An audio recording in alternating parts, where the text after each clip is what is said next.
아시안게임 금메달을 목에 걸고 파리로 금이 환영한 이강인을 향해 파리 생제르맹 감독 엔리케가 작심 발언을 하며 화제가 되고 있는데요. 프랑스 리그앙 파리 생제르맹의 사령탑인 루이스 엔리케 감독이 돌아온 이강인을 향해 엄지를 세웠습니다. 다양한 포지션을 소화할 수 있는 이강인을 기용하겠다고 시사하며 팬들의 지지를 받고 있는데요. PSG는 22일 스트라스부르를 상대로 프랑스 리그 9라운드 홈 경기를 치를 예정입니다. 경기를 앞두고 기자회견에서 엔리케 감독은 A매치를 마친 뒤 팀에 복귀한 선수들을 향해 동기부여를 강조했는데요. PSG는 22일 스트라스부르전 이후 곧바로 오는 26일 AC밀란과의 유럽축구연맹 챔피언스리그 F조 3차전을 앞두고 있습니다. 항저우 아시안게임 클린스만호에서 A매치를 소화하고 한 달여 만에 복귀한 이강인에 대한 언급도 있었습니다. 엔리케 감독은 그는 팀과 함께하면서 자신의 능력을 증명한 폭발적인 선수라며 PSG에서 중심적인 역할을 수행할 미드필더라고 말했습니다. 이어 사령탑은 이강인은 박스투박스 미드필더지만 가짜 9번인 폴스9이나 윙어로도 뛸 수 있다. 득점력을 갖췄으면 최종 패스를 만드는 방법을 아는 흥미로운 선수라고 칭찬했습니다. 이강인 선수의 멀티플레이어 능력과 차이를 만드는 선수 등이라고 칭찬한 적 있으나 이강인 선수가 수행할 역할에 대해 직접적으로 언급하며 칭찬한 것은 이번이 처음인데요. 폴스9, 윙어, 박스투박스 미드필더로 활용할 수도 있다고 구체적인 역할을 시사하였습니다. 황선홍호에서는 폴스9 역할을 했을 때 지난 일본전에서 참패를 당했었고요. 윙어야 워낙에 잘하고 박스투박스 미드필더 유형은 아닌데 많이 뛰어주고 수비 가담을 잘해주니 박스투박스 미드필더로 표현한 것 같습니다. 이강인 선수가 실제적인 미드필더에서의 역할 중 하나는 전진형 플레이메이커나 메잘라일 텐데요.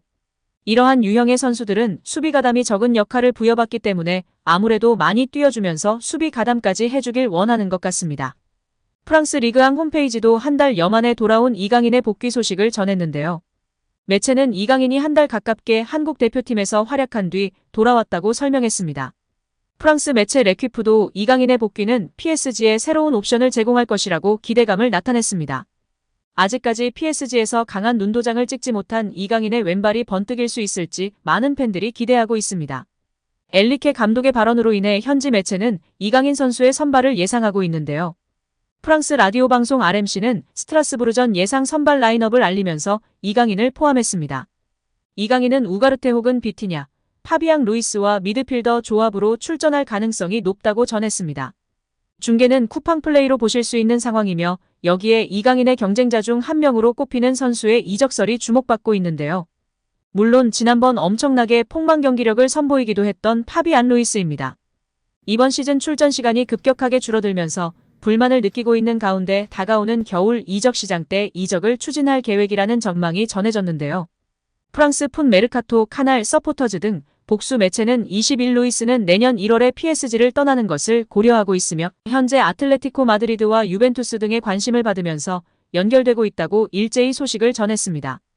보도에 따르면 루이스는 현재 PSG에서의 생활에 불만을 느끼고 있다고 전했는데요. 지난 시즌 크리스토프 갈티에 전 감독 체제에서 주축으로 꾸준하게 뛰었던 것과는 달리 이번 시즌을 앞두고 새롭게 부임한 루이스 엔리케 감독 밑에서 출전 시간이 급격하게 줄어든 게 가장 큰 이유라고 전했습니다. 실제 그는 이번 시즌 신입생 마누엘 우가르테와 특급 유망주 워렌 자이르 에머리 등과의 주전 경쟁에서 밀리는 흐름인데요. 프랑스 리그에서 7경기를 뛰었는데 선발로 나선 건 2경기뿐이었습니다. 대부분 후반 중후반 뒤늦게 교체로 나서 짧은 시간만 소화했는데요.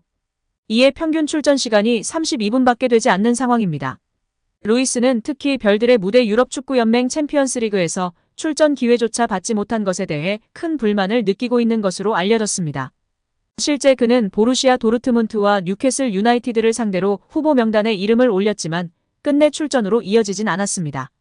결국 루이스는 다가오는 겨울 이적 시장 때 이적을 추진 중이라고 하는데요.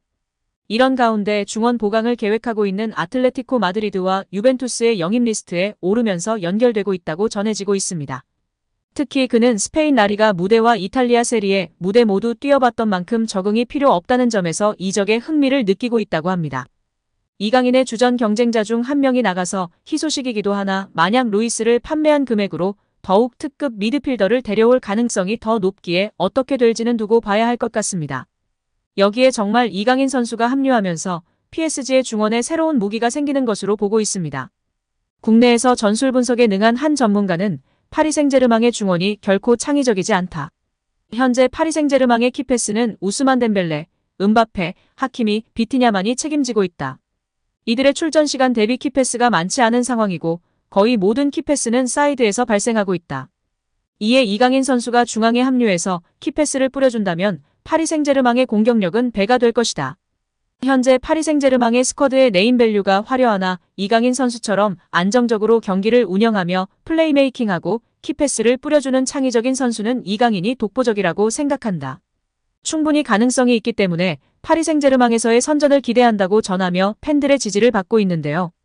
이제 어느 정도 폼이 올라온 모습이었던 이강인 선수가 다시금 최고의 퍼포먼스로 파리 생제르맹에서 멋진 활약을 하기를 기대하고 응원하도록 하겠습니다. 파리 생제르맹의 이강인 선수가 음바페 선수를 넘어섰다는 소식이 전해지며 기분 좋은 분위기가 지속되고 있는데요. PSG 소식에 정통한 프랑스 유력 기자 암넬라흐 불만은 19일 자신의 SNS를 통해 마요르카에서 이적한 이후 큰 인기를 얻은 이강인은 유니폼을 가장 많이 판매한 PSG 선수다라고 전했습니다. 불만은 이강인의 판매량에 대해 음바페보다 약간 앞선다라며 PSG와 프랑스를 대표하는 최고의 스타 음바페까지도 유니폼 판매량에서 이강인에게 밀렸다고 밝혔는데요. 이강인은 이미 지난 프리시즌에도 PSG 선수단 내에서 인기 최상단에 자리했다며 PSG 스타의 탄생이라고 주목받은 바 있습니다. 프랑스 매체 PSG 토크는 프리시즌 아시아 투어 당시 PSG 미드필더 이강인은 PSG 입단 이후 스타 자리에 올랐다. 그는 이번 여름 일본을 시작으로 한국까지 향하는 아시아 투어에서도 인기를 끌고 있다. 이강인은 네이마르와 브로맨스가 싹트는 가운데 이제 네이마르보다 더 많은 유니폼을 팔고 있다고 말할 수 있게 됐다라고 이강인에 대한 뜨거운 관심을 전했었는데요.